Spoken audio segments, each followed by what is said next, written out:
Well, hey, let's kick off. Happy Friday, everybody. Skip, we made it to the end of the week. Great to be with a friendly face. So welcome everyone to the daily briefing.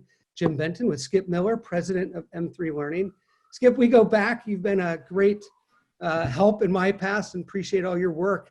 How are you holding up?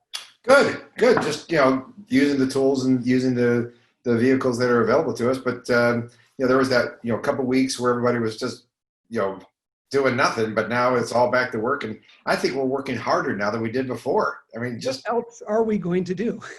There's no water coolers. There's no meetings I have to go to down the hall. It's hysterical. There's pretty much nothing to do. There's no vacations. There's not a single distraction in the world. And yet, I'm having fun. So great to be with you. Yeah, you too. Good stuff.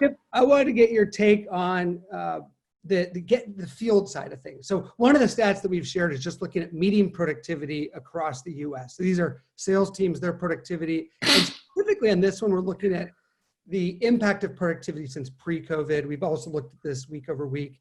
But I know that in your past, Skip, you've helped coach and train up, remarkable teams out there. You've done a lot of, in-person trainings. How have you adjusted, and just how are you seeing teams adjust to not being in the field right now? It's funny what we saw in February. I was in Japan, Australia. I mean, I was everywhere. And then in March, everything came grinding to a halt, and everybody was, "Woe is me! I can't have meetings. I can't, do what I need to do to get the job done." Yeah. And now you're seeing people take advantage of the Zooms or the Hangouts or whatever they need to do to get the work done, and they're adjusting product and packaging. So before it was, I'll come out there and install or whatever else. Like, the things have got to be changing. So you're going to see, I think, calls pick up, but still everybody's still wondering what to do. I mean, there's still quite a bit of confusion on how do I adapt my new sales process, because the old process isn't working, because I used to do in-person demos or in-person presentations, and I don't do a good Zoom presentation or whatever it may be. So I think you're going to see them start ramping back up, because the funnel in January, February was pretty full. Yep. I mean, it was stupid full. And now that they've, got that funnel down a bit, you're going to have to see it ramp up again. So I think you'll see those numbers picking up, but it's expected that those numbers were going down because people were just trying to figure out what to do what they had, and they weren't going out getting new logos. So I think you're going to see that pick up.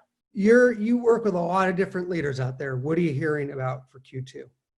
Q2, they're going to come close. We do a survey every month with a couple of hundred high-tech companies, especially, and we have a Chicago hub, so we're also getting manufacturing involved in this as well. So they're going to make Q2. They're going to come close, but they're going to make Q2. The problem is Q3.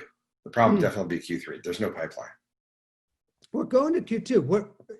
Not an easy time. So when you say make Q2, what are they doing to make Q2? Anything different that they're having to do to get these deals to come in this time period? I had one leader ask me, "Do you think I can get a price increase through this quarter?" And the answer is, I don't think so. They're coming up with unique packaging. They're adding value. They're giving 10% more or 20% more for the same price. You haven't seen discounting yet. That's because the quarter's not ended yet. But I think when the quarter ends, you'll start seeing flailing discounts to get the business jammed into Q2, because nobody's really doing a good post-COVID sales cycle. Yeah. We're getting more and more executives on calls.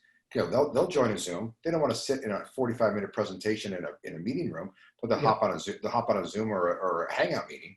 And the problem is the sales reps still got the old sales process methodology. So when the executive says, "This is great," the salesperson goes, "Super, let's do a demo."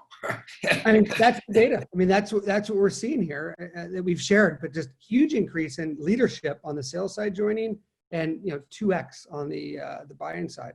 So how are you coaching teams to change? You mentioned that the whole process isn't going to work when the execs show up. Well, Jim, we talk about below the line and above the line buyers. The below the line is the more user buyer, and the above the line is the more executive buyer. And typically, the salespeople prospect to below the line. The below the line buyer wants to talk about us. We talk about us. Everybody's talking about us. And near the end of the sale, we'll then go to the executive and give them an executive overview of what we talk to below the line buyers, which they don't care about. Now the ATLs, the above the line buyers, are coming into the meetings, and your data proves this. Yep. But I've never been trained on what to ask them. because now they want to know more about business outcomes rather than does your thing run at 50% faster speeds or the speeds and feeds of it. So the below the line buyer is sitting there going, I want a demo. The executives are coming in, and the salespeople are unprepared. It's interesting. So and who should be running these calls? Like, how do you coach the team? If I'm an AE and I'm bringing in my VP of sales or my CEO is joining me, we don't have playbooks for those. I mean, that wasn't quite what we coached our teams to do. How should we be running these calls? Salespeople need to take control of the sale, period. But if I have a CEO on board or a VP of marketing or some executive coming in, as well as I do, Jim, they want to take over the call. They're the executive. And now as a salesperson, we saw it when I worked at DataQuest Gartner. Salespeople would sit there and bring an analyst in and they go, yep. Hi, here's the analyst, go. And then the salesperson would go, what do you think, huh? And we trained our salespeople to take over the sales call. We want to talk about business outcomes, and I'll have my analyst there to validate what we're talking about rather than have them educate you. I think executives got to do the same thing. I think executives have got to sit there and let the salespeople sell and then validate what the messaging is rather than be super executive salesperson, which isn't their title or their job. No, I couldn't agree more. I always told the story when I started ClearSlide. I had our first two sales reps, Will Batson and Amit Melwani, rock stars. But I would kid with them that if I have to run these calls, I'd rather quit my job and go get a job at LinkedIn, which is awesome. I loved LinkedIn at the time. But I was like, we're not going to win this thing unless you guys can start these calls, lead the demos and the calls. And I'm happy to help, but we need to scale up this team or we're going to be 4 people forever. And that's not very interesting. Jim, I still remember at ClearSlide, salespeople would take you on a call because you're very personable, you're very smart and stuff, but the good ones would not have you do their job. They'd set you up. Here's what you've talked about. Here's everything. And let me give our leader a chance to comment to that. Yeah. That's a great, as opposed to, here's our president, Jim. Take it away, Jim. It's not scalable. Hey, Skip, I want to go back to Q2 for a second. You mentioned that people are having to give 10% more. They're having to do things where they give more. And you're seeing this where we might have had upsells before that the upsells are going away, but that was factored into the hitting these plans required companies to upsell and get more seats, et cetera. That means we need more new business right now to hit the numbers, or at least that's what I'm seeing out there, is that to offset those upsells, that extra value you're giving away, which is required. How are people building a new pipeline right now? And what we're seeing is they're dragging Q3 pipeline into Q2 and trying to close it.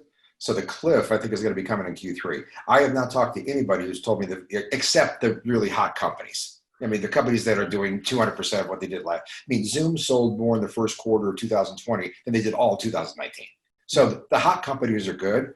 Normal companies are taking Q3 business, bringing it into Q2. So a land expand. Let's get 10 seats, and in 30, 60 days, we'll get another 10. But if you buy 20 now, I'll give you 10% off. Yeah. So they're bringing business in. So I think the cliff's so they're going to make Q2. They're bringing Q stuff in. Typically customers buy this in 6 months. We'll throw it in for 50% right now. And so you're seeing a lot of the new packaging, the new value sales out there, but it's coming at the expense of potential Q3. And the people I've talked to when I've asked about their Q3 funnel, recently they're starting to talk about it, but before it was like, I got to worry about Q2. I can't worry about Q3 right now. It's crisis mode. So June is going to be an epic outbounding month. I mean, everyone's going to wake up because right now Q3's happened, right? I mean, this is, if your sales cycle is 4 to 5, it's Q3's, this is it. We're in the final stretch of Q3 right now. So what is happening on the outbound side? Is what we did before working? No, because you can't send direct mail because nobody's at their office. Yep. Everybody's still kind of hesitant to call somebody's mobile phone, because that usually is forbidden.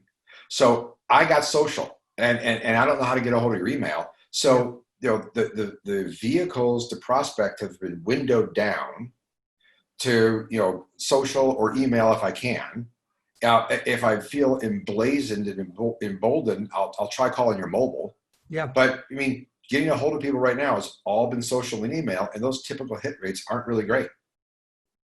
Do we go from above the line, below the line? I love the above the line. I've always, that's the true hunting out there. How do we do it right now? I mean, referrals. we have to build a lot of pipeline in a short period. Referrals, being very clever and very unique on referrals. So going into LinkedIn and finding who knows who, going to your, Jim, we tell people when you close a piece of business, write a thank you note. You know, it's been great. Thank you very much. And by the way, if you know anybody who could use our stuff, could you please forward this email on? Nobody's going to give you up a name. They will forward an email. So the more, we have people right now who used to get 50, 60% of their leads at trade shows. Yeah. They're going, what do? I go, have a virtual trade show. You guys have tons of contacts, tons of current customers. Go ask for referrals. Say, thank you for your business. I need your help. People are referring people, everybody like crazy. The social network is booming socially. So let's get on top of that. Yeah, this industry, as we've seen over the years, continues to invent the future. That's the joy of this job and the joy of the work we do. When you look at the BDR function right now and how the role they're playing during this critical time, what are you seeing on the BDR side, Skip, and how is that evolving during this period? Yeah, it's a great question. The whole BDR, SDR function, banging the leads. Now, typically, the BDRs typically talk to BTL buyers. And the BTL buyer wants to talk about my product. I talk about the product. There's a product match discussion, and then I flip it over a wall. Well, right now, and again, to borrow a phrase from Hamilton, the BDRs, the below the line buyers are not in the room where it happens.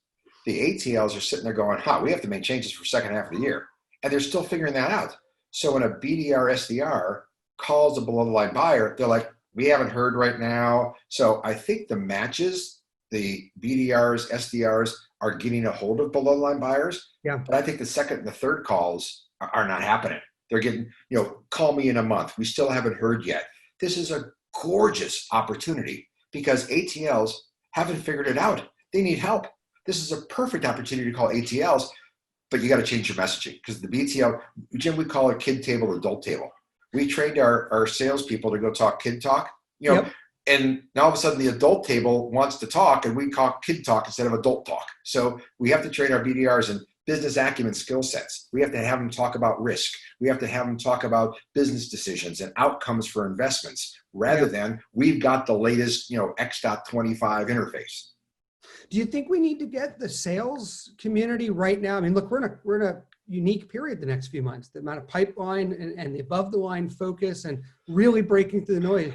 Do we need to get deeper alignment? Do we need to get, some do this beautifully well, but do we need to be getting AEs back into the front lines in a deeper way alongside these BDRs to really break into these accounts? Yeah, we said that the salespeople wake up every morning. AEs wake up every morning with a question. And the question is, should I prospect today or should I poke myself in the eye with a pencil? Because both hurt. And now, because the leads aren't coming in, they're going to have to get on it. And great sales managers are coaching to this. They're setting some metrics, working with their top AEs. And what we see, Jim, is managers are spending time with their A players.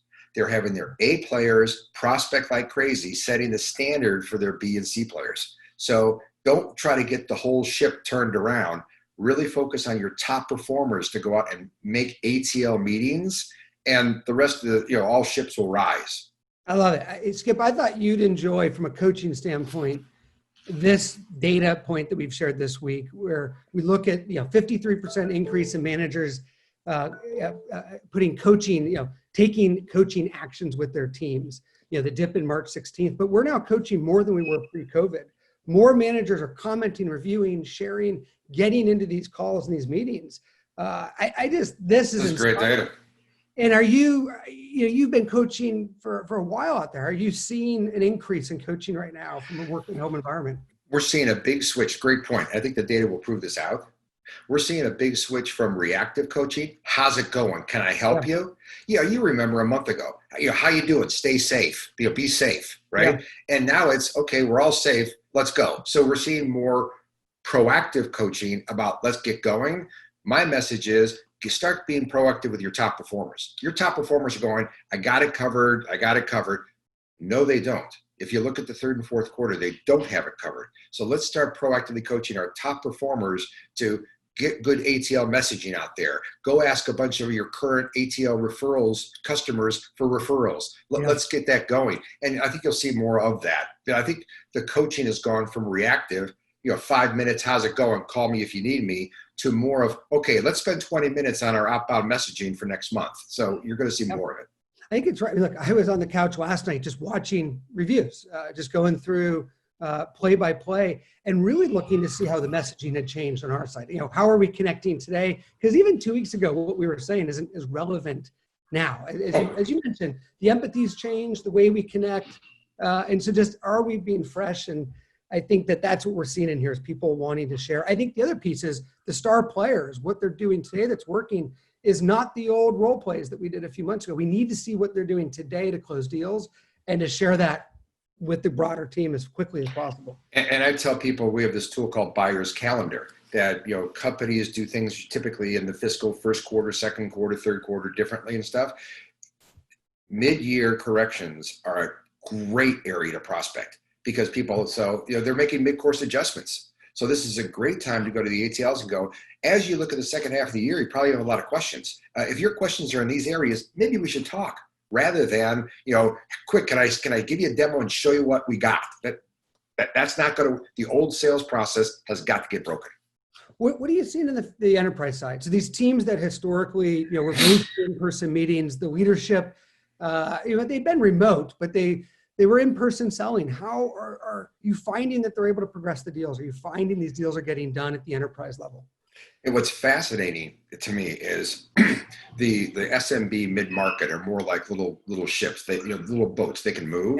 Yeah. The enterprise they claim is more like a battleship. It takes time to get going. So about a month ago, we heard enterprise is fine. This is a blip. We'll get through it. Contracts are still there and stuff and so on. And people kind of focused to the SMB mid-market. So they, put all the holes in the dike to make sure that the dam didn't break. Yeah. What we're finding is pockets within enterprises. They're almost like mini entrepreneurships are really moving fast. So within a big conglomerate enterprise, the digital marketing group or the new product group, I mean, those decisions are being made unbelievably fast. So if you're still going to call on the COO of the organization or the CPO of the organization, I mean, it's going to be same old. But that next level down, that's moving unbelievably fast. Yeah, so you got to get in that fight. You just can't stay at our old contacts and, we'll hear more next quarter. You got to get down that one level. So like a sub ATL level, senior director, vice president, not senior VP. That stuff's happening. I love that. I mean, that's the seeding the enterprise that I always love. Skip, I heard that yesterday. I had John Pereira, the CMO of HighSpot, was on yesterday, and he was mentioning that they're seeing, you're right, on the enterprise. Certain enterprises are moving incredibly quickly. Even, I think you mentioned out of London, some of the international firms have been moving. So these pockets of certain companies are moving quickly, some of them are paused, but finding the right segments right now is everything. Think of it. I'm a CMO of a $20 billion company, right? For the second half of the year, I have to make some investments. I have to play some bets. I'm not going to bet the whole house. I'm going to bet a little bit here, a little bit here. We call those, as you know what, Jim, we call those trains. So he's investing in certain trains in the train station, and we have to go talk to those conductors of those trains because the CMO's got 20 billion. But I'm not going to move the whole thing. I'm going to seed here because it's too short of a window. I don't know what's going to happen next quarter. So those trains in the train station are changing. You got to go find those trains. So I would think that the CMO of HighSpot has got 2 or 3 of his pet projects for the third and fourth quarter. Go find those. Speaking of the trains and the conductors, the CFO, so I don't know if that's the ticket taker, that's exactly right. is showing up on a lot of our calls. So 91% increase, but really significant. The CFOs are really playing a major role in every buying decision is what this data is showing us. How do we think about that? How do we get deals across the line when we're working with CFOs directly? Messaging. It's about business outcomes, right? I find this fascinating. I'm going to sell you something for $100,000, and here's the Excel spreadsheet that says why you'll get 3x return on my $100,000. It's not about the $100,000. It's about the $20 million problem I have. And if your $100,000 can make a dent in my $20 million problem, that's what's going to appeal to a CFO. So I see this, we're $50,000. And if you buy us, you'll get 3x return on your 50. I spend more on lunch. Yeah. Right? I got a $50 million new product launch that I think is 60, 70% at risk. if you can mitigate some of that risk, away messaging, right? So that you can make $100,000, let's sign. I don't need to see a demo. Let's go. So you're going to see more CFOs get involved because of the business risks and outcomes that are out there, not just, I want to see an Excel spreadsheet justifying the $50,000 I'm going to spend with you. It's different. I love it. Skip, I've been sharing that I think we're seeing some of the best selling we've seen in a decade. Crises lead to just awesome, I don't know, things change. And I think we'll have practices stick for the next decade as part of this. What advice do you have for, sales leaders that are listening right now, go-to-market leaders? Any advice, final words in terms of? Break the process. You follow the process you follow in January. Hi, here's a presentation. Here's an executive presentation, a demo, a senior demo, proposal, negotiate, close. It's broke. Cut your sales cycles in half. Set a new bar. Right now, HCL buyers need something to fix now. Stop looking at your calendar, start looking at your watch. Yeah. Set your sales cycles in half. If you had a 60-day sales cycle, set it at 30. If you had a 90-day sales cycle, set it at 45. Buyers are willing to move fast. They're bringing the executives into the meetings. Let's take advantage of it. Break your sales process, cut it in half. Love it. Well, that's fresh thinking. Hey, Skip, really appreciate you joining. Happy Friday. Yeah, happy Friday. All the days are running together. I'm glad you reminded me it's Friday. Tomorrow we don't work, I'm told. Nice try. Yeah. It's been a pleasure. Hey, Jim, and good luck to your course. What a great company, and what a great tool that you guys offer to the marketplace. So a number of my customers use it and they love it. Super appreciate that. Thanks, Skip. Cheers. Take care.